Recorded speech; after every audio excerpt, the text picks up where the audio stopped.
How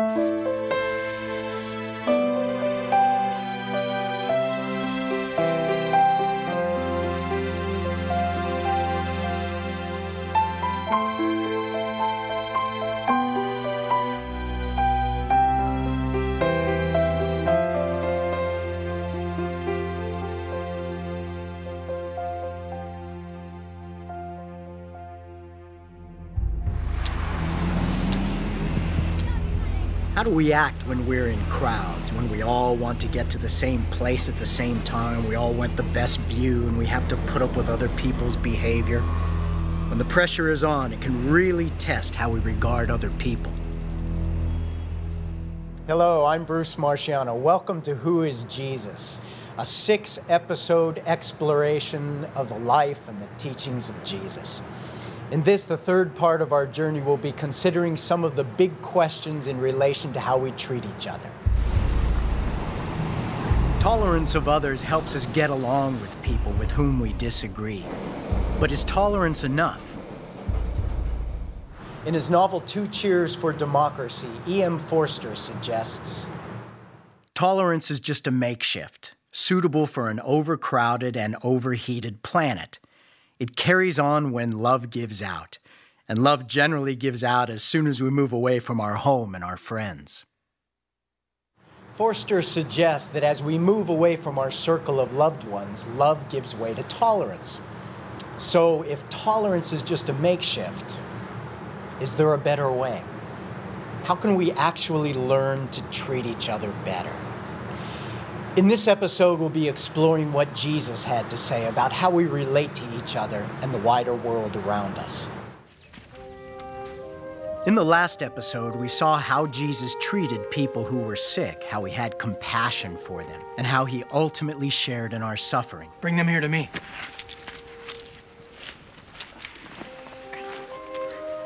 We may not be able to actually heal people as Jesus did 2,000 years ago, but we can certainly make a real impact on them by showing them respect, a little understanding, compassion, care.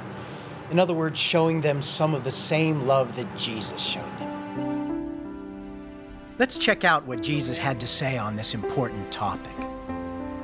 Do to others what you would have them do to you. For this sums up the law and the prophets. Let's think about Jesus' golden rule. Do to others what you would have them do to you. According to Jesus, this single rule summed up all the other rules of how we should treat other people. Jesus challenged us to actively seek good for others, even our enemies. You have heard that it was said, eye for eye, and tooth for tooth. But I tell you, do not resist an evil person. If someone strikes you on the right cheek, turn to him the other also. And if someone wants to sue you and take your tunic, let him have your cloak as well. If someone forces you to go 1 mile, go with him 2 miles. give to the one who asks you. And do not turn away from the one who wants to borrow from you.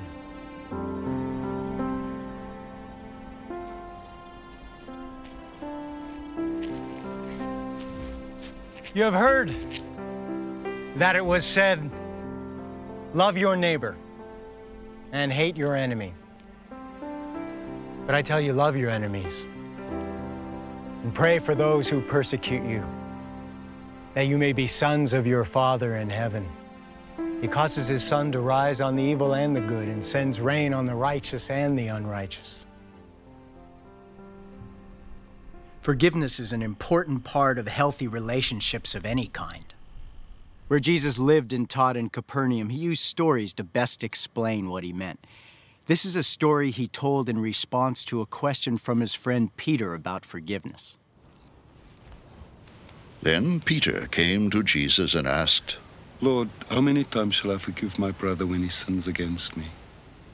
Up to 7 times. Jesus answered, I tell you, not 7 times, but 77 times. Therefore, the kingdom of heaven is like a king who wanted to settle accounts with his servants. As he began the settlement, a man who owed him 10,000 talents was brought to him. Since he was not able to pay, the master ordered that he and his wife and his children and all that he had be sold to repay the debt.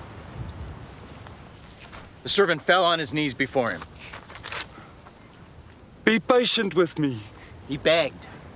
and I'll pay back everything. The servant's master took pity on him, canceled the debt, and let him go. But when that servant went out, he found one of his fellow servants who owed him 100 denarii. He grabbed him and began to choke him. Pay back what you owe me. He demanded. His fellow servant fell to his knees and begged him, "Be patient with me and I will pay you back." But he refused. Instead, he went off and had the man thrown into prison until he could pay the debt. When the other servants saw what had happened, they were greatly distressed and went and told their master everything that had happened.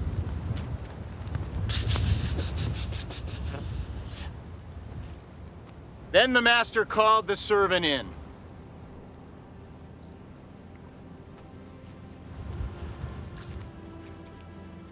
"You wicked servant," he said. "I canceled all that debt of yours because you begged me to. Shouldn't you have had mercy on your fellow servant just as I had on you?" In anger, the master turned him over to the jailers to be tortured until he should pay back all he owed.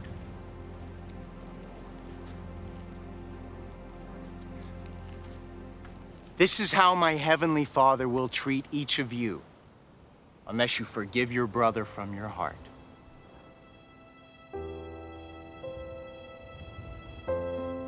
Each day has enough trouble. And he pointed out that we should be forgiving to others and non-judgmental because we too have our faults.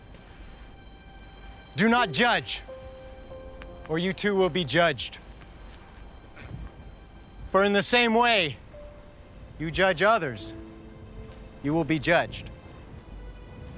And with the measure you use, it will be measured to you.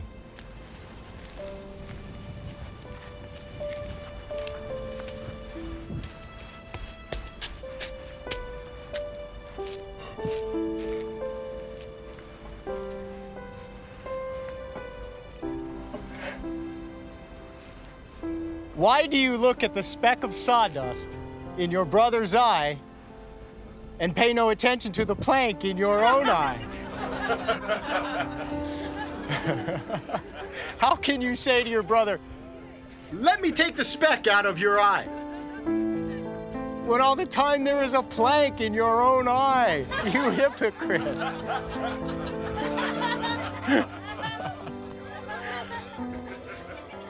First take the plank out of your own eye, then you will see clearly to remove the speck from your brother's eye.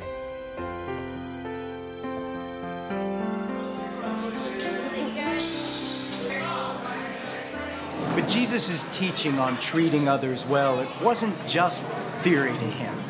It was principle that he lived by. It was how he treated other people, no matter who they were, rich, poor, sick, outcasts, and maybe even a little bit especially the children. Then little children were brought to Jesus for him to place his hands on them and pray for them. But the disciples rebuked those who brought them. Jesus said, Let the little children come to me, and do not hinder them, for the kingdom of heaven belongs to such as these. Jesus said that the seemingly least important people were the most important to him. On a number of occasions, he spoke of servanthood as the highest goal. Jesus called them together and said, You know that the rulers of the Gentiles lord it over them, and their high officials exercise authority over them. Not so with you. Instead, whoever wants to become great among you must be your servant. And whoever wants to be first must be your slave. Just as the Son of Man did not come to be served, but to serve, and to give his life as a ransom for many.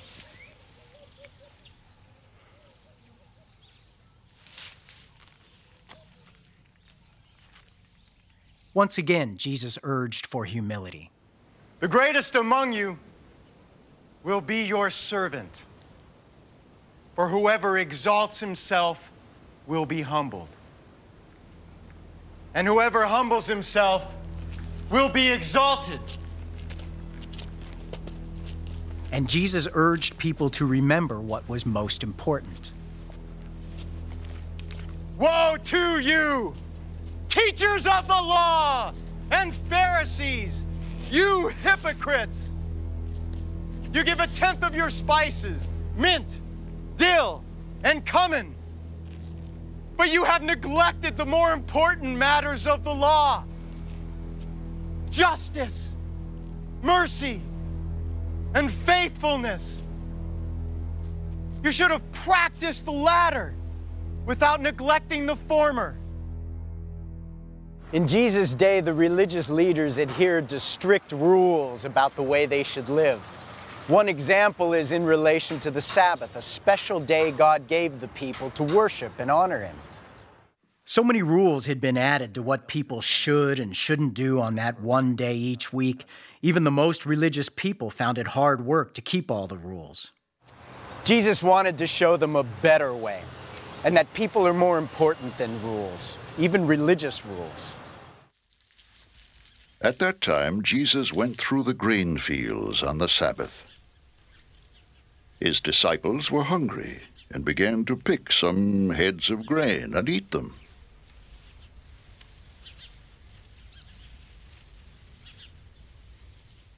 When the Pharisees saw this, they said to him, "Look, your disciples are doing what is unlawful on the Sabbath." He answered, "Haven't you read what David did when he and his companions were hungry? He entered the house of God, and he and his companions ate the consecrated bread, which was not lawful for them to do, but only for the priests."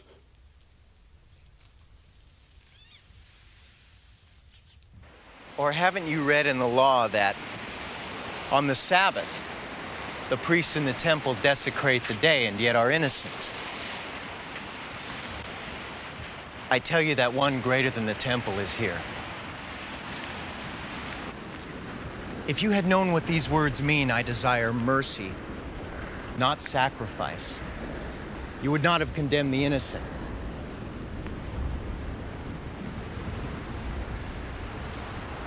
For the Son of Man is Lord of the Sabbath.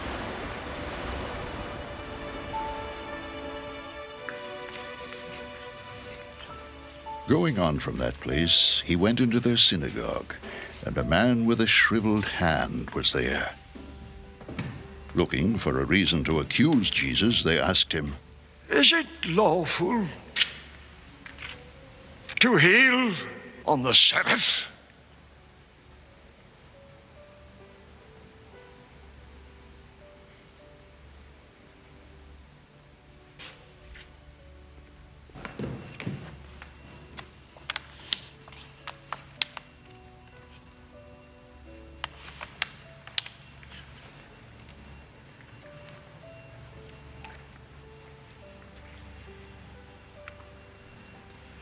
He said to them, If any of you has a sheep, and it falls into a pit on the Sabbath, will you not take hold of it and lift it out? How much more valuable is a man than a sheep?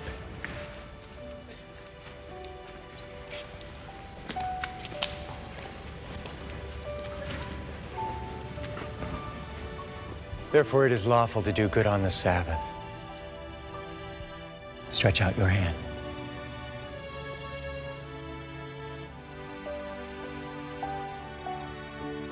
So he stretched it out and it was completely restored. Jesus explained the commandments in a new and positive way. Matthew relates the story of how Jesus was challenged one day about the importance of the commandments. Hearing that Jesus had silenced the Sadducees, the Pharisees got together. One of them, an expert in the law, tested him with this question. Teacher, which is the greatest commandment in the law? Jesus replied, Love the Lord your God with all your heart, and with all your soul, and with all your mind. This is the first and greatest commandment, and the second is like it. Love your neighbor as yourself. All the law and the prophets hang on these two commandments. Jesus told many stories about what it means to love your neighbor as yourself. And he made it very clear that how we treat others is closely linked to our relationship with God. When the Son of Man comes in his glory, and all the angels with him, he will sit on his throne in heavenly glory. All the nations will be gathered before him, and he will separate the people one from another as a shepherd separates the sheep from the goats.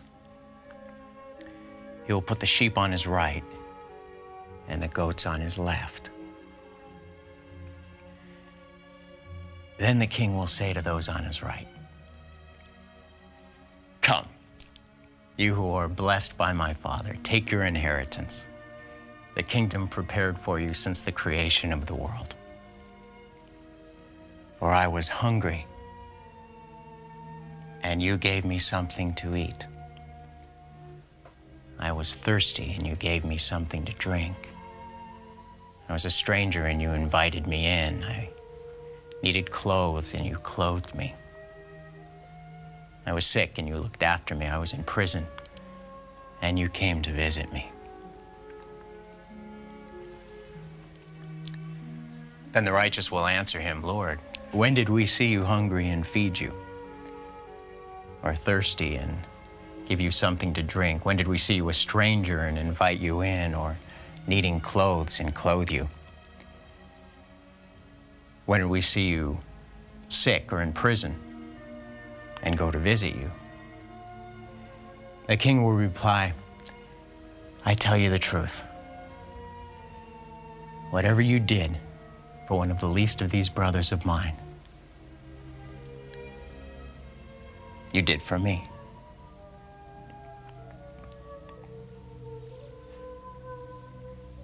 Then he will say to those on his left, "Depart from me, you who are cursed, into the eternal fire prepared for the devil and his angels. For I was hungry, and you gave me nothing to eat, and I was thirsty, and you gave me nothing to drink. I was a stranger, and you did not invite me in. I needed clothes, and you did not clothe me. I was sick and in prison, and you did not look after me." They also will answer, "Lord, when did we see you hungry or thirsty or a stranger or needing clothes or sick or in prison and did not help you?" He will reply, "I tell you the truth. Whatever you did not do for one of the least of these, you did not do for me."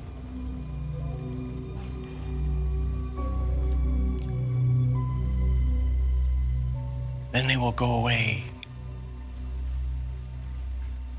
to eternal punishment, but the righteous to eternal life. Sadly, among Jesus' followers, good treatment of others has often been patchy. Some of history's greatest crimes, unfortunately, have been committed in the name of Christianity.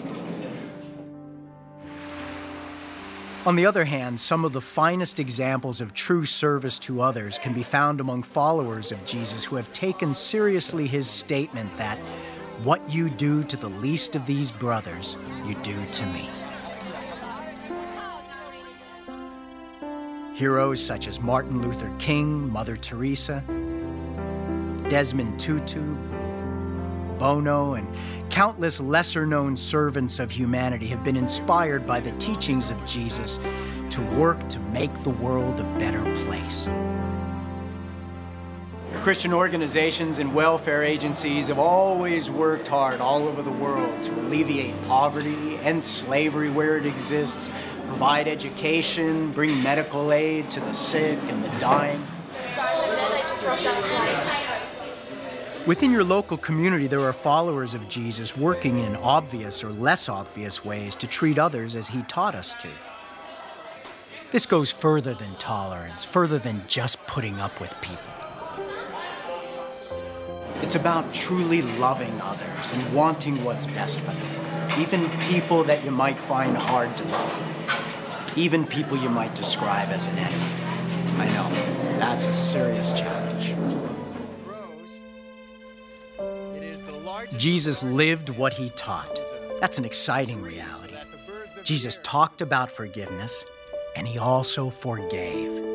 He said we should care about the poor and the outcasts, and he did that in his own life. He said we should be interested in people who are often overlooked, and he took time to be with children despite being a busy and popular traveling teacher. Jesus isn't just a figure in a history book from long ago. What he taught and how he lived his life can make such a difference in our lives today, in our relationships and how we treat each other in the workplace, who knows, maybe even between countries. One can only dream how different our world would be. We'll be exploring more of these possibilities and realities in our next episode of Who is Jesus? As for now, thank you so much for joining us. God bless you.